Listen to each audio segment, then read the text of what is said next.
Hi കൂട്ടുകാരെ, ഇന്ന് നമ്മളുള്ളത് ചാലിയത്താണ് കേട്ടോ. ചാലിയത്തുള്ള ബോട്ട് സർവീസും പിന്നെ ബീച്ചൊക്കെ കാണാൻ വേണ്ടിയിട്ട് നമ്മൾ പോകുന്നതാണ്. അങ്ങനെ 100 രൂപയാണ് ഒരാൾക്ക് ടിക്കറ്റ് വരുന്നത് കേട്ടോ. കുട്ടികൾക്ക് ടിക്കറ്റ് വേണ്ട. പിന്നെ 100 രൂപക്ക് അരമണിക്കൂർ 1 മണിക്കൂറൊക്കെ ആണ് അവർ പറഞ്ഞത്. അങ്ങനെ നമ്മൾ ബോട്ടിൽ കയറി പുറത്തോട്ട് നോക്കുമ്പോൾ തന്നെ കാണുന്ന കാഴ്ചകൾ ഇതേപോലുള്ള കാഴ്ചകളാണ് കേട്ടോ. അതായത് രണ്ട് മൂന്ന് തോണിയൊക്കെ വെള്ളങ്ങളിങ്ങനെ പോണത് നമുക്ക് കാണാം. മീൻ പിടിക്കുന്ന വള്ളങ്ങളാണ് ആ പോകുന്നത് എന്നാണ് ട്ടോ അവര് പറഞ്ഞത്. പിന്നെ ഇതേപോലെ കുറേ കുറ്റികളൊക്കെ വെള്ളത്തിൽ ഇങ്ങനെ കാണുന്നുണ്ട്. അപ്പം അതൊക്കെ ബോട്ടുകൾ കെട്ടി നിർത്താനുള്ള കുറ്റികളാണെന്നാണ് അവർ പറഞ്ഞത്. പിന്നെ നല്ല പാട്ടും ഡാൻസൊക്കെ ആയിട്ട് അടിച്ചു പൊളിച്ചാണ് കേട്ടോ അതിലുള്ള യാത്ര. ഈ കടലിലൂടെയുള്ള യാത്ര, കടലല്ലത് ഒരു കായൽ മോഡലാണ് ഇതിങ്ങനെ കിടക്കുന്നത്. വലിയ ഓളങ്ങളും കാര്യങ്ങളൊന്നുമില്ല. പിന്നെ ചാലിയാറും കടലും പാടെ കൂടുന്ന ഒരു സ്ഥലമാണ് കേട്ടോ അത്. അങ്ങനെ ഇവിടെ ഉള്ള പ്രത്യേകത എന്താന്ന് വെച്ചാൽ ഒരു കായൽ പോലെ കിടക്കുകയാണ്. ആകെ നീണ്ടു നിറഞ്ഞ ഒരു കായൽ പോലെയാണ് ഇവിടെ ഇങ്ങനെ കിടക്കുന്നത്. അപ്പോൾ നമുക്ക് അതിലെ ബോട്ട് യാത്ര ചെയ്യുമ്പോൾ നമുക്ക് ആ കായലിലൂടെ പോണ ഒരു ഫീലാണ് കേട്ടോ കിട്ടുന്നത്. നല്ല കാറ്റുണ്ട്. പിന്നെ ഈ തെങ്ങുകളും മറ്റും മറിച്ചതൊക്കെ നമുക്ക് ഇവിടുന്ന് അക്കരയ്ക്ക് ഇങ്ങനെ കാണുമ്പോൾ ഭയങ്കര മനോഹരമായിട്ടുള്ള ഒരു കാഴ്ച തന്നെയാണ് കേട്ടോ ഇതൊക്കെ. അപ്പോൾ നേരം കിട്ടുമ്പോൾ കുട്ടികളെല്ലാവരും കൂട്ടിയിട്ട് ഇങ്ങോട്ട് പോരാ കേട്ടോ. കാരണം എന്താ വെച്ചാൽ ഏതൊരു ഫാമിലിക്കും ചെറിയ ബജറ്റിൽ തന്നെ ഇവിടെയൊക്കെ കണ്ട് ആസ്വദിക്കാൻ കഴിയും എന്നുള്ളതാണ് ഇവിടുത്തെ മെയിൻ പ്രത്യേകത. ആ കാണുന്നത് പിന്നെ ബേപ്പൂരാണ് കേട്ടോ. ബേപ്പൂര് അഴിമുഖമാണ് ആ കാണുന്നത്. ഇവിടെ ചെറിയ ചെറിയ കപ്പലുകളും സാധനങ്ങൾ ഇറക്കുന്നതൊക്കെ ആയിട്ട് നമുക്ക് കാണാൻ വേണ്ടിയിട്ട് പറ്റും. ഫിഷിംഗ് ബോട്ടുകളാണ് കേട്ടോ ഇതിലൊക്കെ നിരത്തി നിർത്തിയിട്ടുള്ളത്. ഇതാണ് കപ്പലുകളും പിന്നെ അതായത് രക്ഷാ കപ്പലുകളൊക്കെ ഇവിടെ കാണാൻ വേണ്ടിയിട്ട് പറ്റും. കാരണം അവർക്ക് മീൻ പിടിക്കുന്നിടത്തോ അല്ലെങ്കിൽ എന്തെങ്കിലുമൊക്കെ അപകടങ്ങളൊക്കെ ഉണ്ടാകുകയാണെങ്കിൽ അവരെ രക്ഷിക്കാനുള്ള കപ്പലും കാര്യങ്ങളൊക്കെ ഇവിടെ നിർത്തിയെത്തതൊക്കെ നമുക്ക് കാണാൻ വേണ്ടിയിട്ട് പറ്റും. പിന്നെ ചരക്ക് വന്ന കപ്പലാണ് കേട്ടോ അത്. ഇതിൽ നിന്നും സാധനങ്ങൾ ഇറക്കിക്കൊണ്ടിരിക്കുന്നുണ്ട്. പിന്നെ ഇത് ചെറിയ ചെറിയ കപ്പലുകൾ പോലെ ഇങ്ങനെ കുറേ സാധനങ്ങളൊക്കെ ഇവിടെ കാണുന്നുണ്ട്. അതേപ്പറ്റുന്ന എനിക്ക് എന്താന്നുള്ളത് ശരിക്കറിയില്ല. പിന്നെ നമ്മൾ അറിയാത്തൊരു കാര്യത്തിനെ കുറിച്ച് ഇങ്ങനെ പറഞ്ഞിട്ട് കാര്യമില്ലല്ലോ. അപ്പം നിങ്ങൾ അറിയണോല് നമുക്ക് അതെന്താന്നൊക്കെ ഉള്ളതൊന്ന് കമൻറ്റ് ചെയ്യണം. പിന്നെ ഒരു വലിയ തോണി പോലുള്ള ഓരോ ബോട്ടിലാണ് കുറേ സാധനങ്ങൾ കൊടുന്ന് ഇറക്കിയിട്ടുള്ളത്.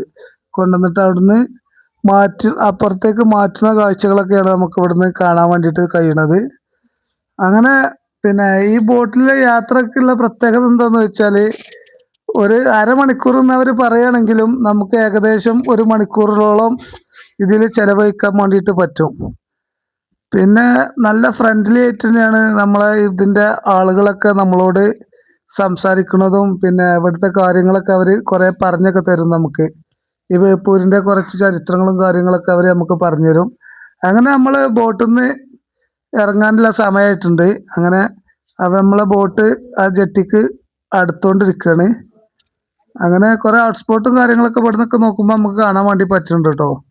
അങ്ങനെ പിന്നെ നമ്മൾ ബോട്ടിൽ നിന്ന് ഇറങ്ങി പിന്നെ നമ്മൾ ഇനി ബീച്ച് കാണാൻ വേണ്ടിയിട്ട് ഇങ്ങനെ പോരുകയാണ് കേട്ടോ. അവിടെ ഫെറി സർവീസിൻ്റെ അടുത്തുനിന്ന് അത്യാവശ്യം ദൂരമുണ്ട് കേട്ടോ. കുറച്ച് നടന്നു പോരുന്നവർക്ക് കുറച്ച് നടക്കാനുണ്ട്. എന്നാലും ഭയങ്കര രസമായിട്ട് തന്നെയാണ് കേട്ടോ അതിലെല്ലാം നടത്തും. അങ്ങനെ നമ്മൾ ബീച്ചിലെത്തി.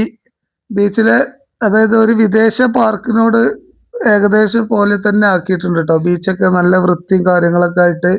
കടകളെല്ലാം ഈ കാണുന്നതൊക്കെ കടകളാണ്. പക്ഷെ അത് ഓപ്പൺ അല്ല. എന്താ അറിയില്ല, ലേലം ചെയ്ത് പോകായിട്ടാണോ ഇനി പുതിയതായിട്ട് പണികളൊക്കെ കുറേ നടന്നുകൊണ്ടിരിക്കുന്നുണ്ട്. അങ്ങനെ നമ്മൾ ബീച്ചിൻ്റെ അവിടെ നിന്ന് തന്നെ നോക്കുമ്പോഴാണ് ഈ ഒരു വഴി ഇവിടെ കാണുന്നത് കേട്ടോ.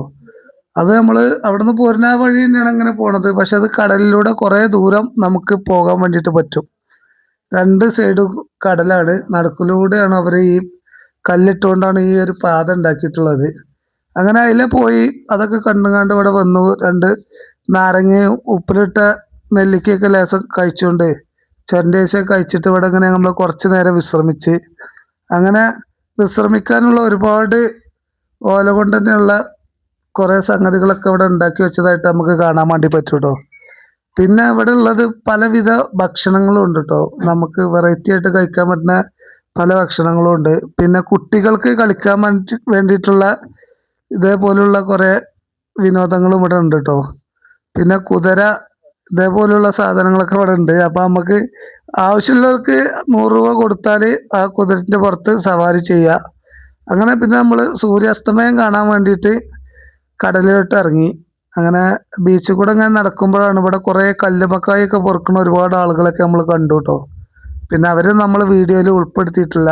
ഇത് കടൽ ഇറങ്ങിപ്പോയതാണ്. മറ്റേ ഇതുകൊണ്ട് കടലിറങ്ങി പോയതുകൊണ്ട് കുറേ കല്ലുമ്മക്കായകളൊക്കെ ഇങ്ങനെ പൊന്തിക്കുന്നതായിട്ട് കാണാൻ വേണ്ടിയിട്ട് ഒരുപാട് ഇത് കാണുന്നുണ്ട്. അങ്ങനെ നമ്മൾ സൂര്യാസ്തമയമൊക്കെ കണ്ട് വീട്ടിലോട്ട് മടങ്ങുകയാണ്. അപ്പോൾ നമ്മളെ വീഡിയോ ഇഷ്ടപ്പെട്ടാൽ എല്ലാവരും ഒന്ന് സബ്സ്ക്രൈബ് ചെയ്യുക.